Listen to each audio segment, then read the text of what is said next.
Vur tamam.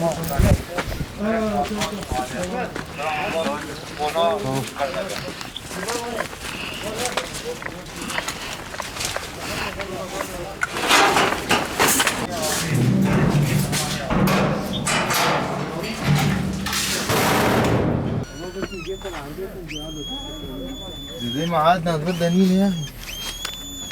Ver ver. Mazlum gülek.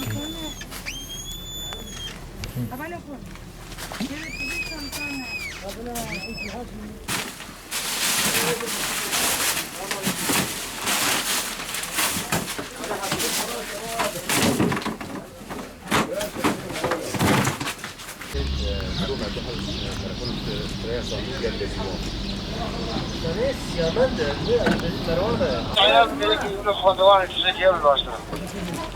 Teşekkür ederim.